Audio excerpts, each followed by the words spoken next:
ख़वातीन व हज़रात, इस वक्त फ़लस्तीन में जिस तरीके से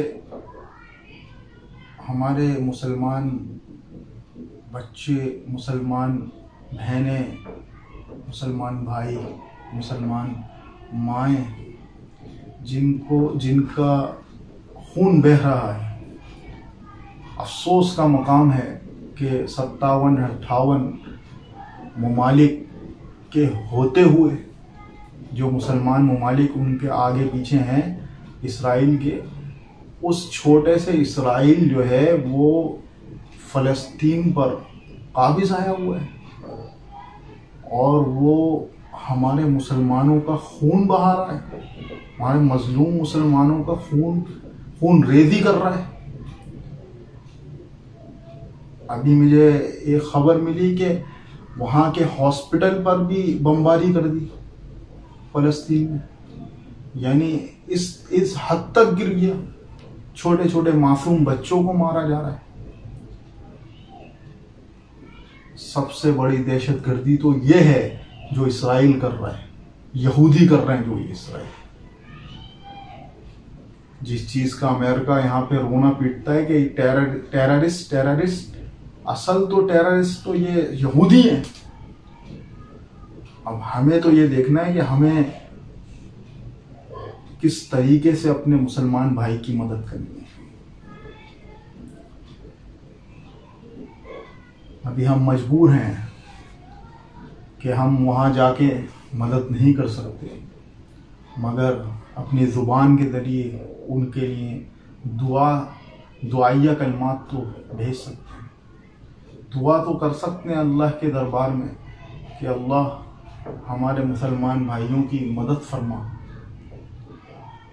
अपनी नमाज़ों में कुनूत नाज़िला का एहतमाम कीजिए अपने भाइयों के लिए। ये खून रेज़ी हो रही है, ये मजलूमों का खून बहाया जा रहा है, ये बेगुनाह लोगों की गर्दनें काटी जा रही हैं।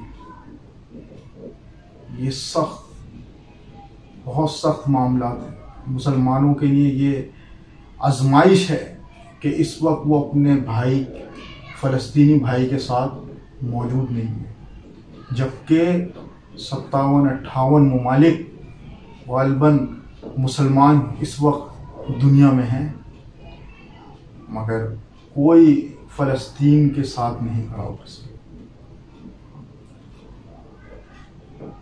किसी ने अपनी फ़ौजें फ़लस्तीन के साथ फ़लस्तीन की हिमायत में नहीं भेजी।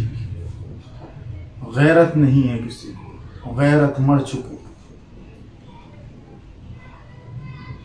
मैं तो हैरत कर रहा हूँ कि इस वक्त हमारी इबादत अल्लाह किस तरह कबूल फरमाएगा कि एक तरफ तो हमारे जिस्म का एक गोशा, हमारे भाई की गर्दनें काटी जा रही हैं, हमारी बहन की गर्दनें काटी जा रही हैं, खून बह रहा है हमारे बहन भाइयों का, और एक तरफ हम अपने खेल तमाशों में लगे हुए, क्रिकेट मैचों में लगे हुए, इसके लिए स्क्रीनें लगा रहे हैं और फना कर रहे हैं और फना कर रहे हैं। हमारा वर्ल्ड कप भी ख़त्म नहीं होके दे रहा, और उस एक तरफ हमारे मुसलमान भाइयों को बेशुमार दुश्वारियां हैं, बेशुमार मसाइल से दो चार हैं। इसराइली यहूदी वहाँ पर बमबारी कर रहे हैं, वहाँ पर खून रेज़ी कर रहे हैं, दहशतगर्दी कर रहे हैं। कोई बोलने वाला नहीं है, किसी को गैरत नाम की चीज़ नहीं है।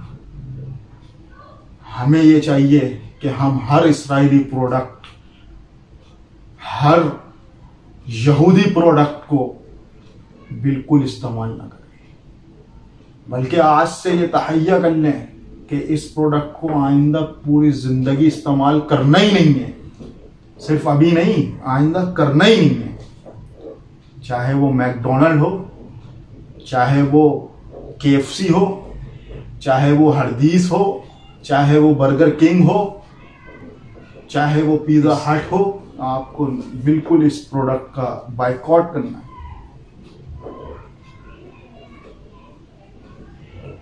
और इसमें आप ज़रूर भरपूर हिस्सा लें। ये तो कर सकते हैं कि अपने मुल्क में रह के इस इसराइली प्रोडक्ट को ना खरीदें, उसके बजाय ऑल्टरनेट यूज़ करें दूसरी कोई चीज़।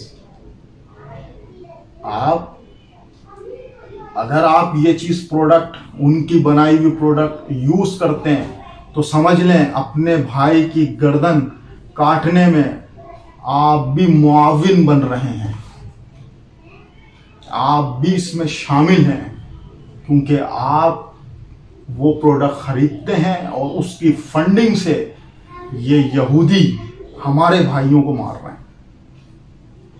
मैं आपको ये नक्शा भी दिखाऊंगा कि एक इसराइल कितना सा मुल्क है और ये जिस तरह की दहशतगर्दी कर रहा है फ़लस्तीन में।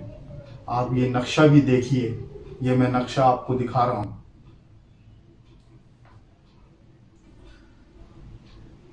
इंशाल्लाह फिर मैं एक नए मौजू के साथ, बोलना तो बहुत चाहता था मगर क्या कहूँ मैं, इस वक्त जिस तरीके के दुश्वारियों से हमारे फ़लस्तीनी भाई गुज़र रहे हैं, जिस आजमाइशों से हमारे फ़लस्तीनी भाई गुज़र रहे हैं, अल्लाह उनके साथ आसानी के मामलात फरमाए, उनकी मदद फरमा। अल्लाह अपने फ़रिश्तों के ज़रिए अल्लाह फ़लस्तीनी भाइयों की, फ़लस्तीनी बहनों की, फ़लस्तीनी बच्चों की मदद फरमा।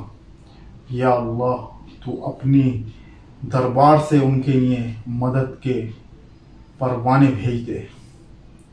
या अल्लाह तो हमारे फ़लस्तीनी भाइयों की हर जगह, हर प्लेटफॉर्म पे मदद फरमा और मुसलमानों का बोल बाला फरमा और हमें अपने मुसलमान भाई की जिस हद तक हो सके मदद करने वाला बना। इंशाअल्लाह फिर मैं एक नए मौजू के साथ आपसे फिर मुलाकात करूँगा। अस्सलामु अलैकुम व रहमतुल्लाहि व बरकातहू।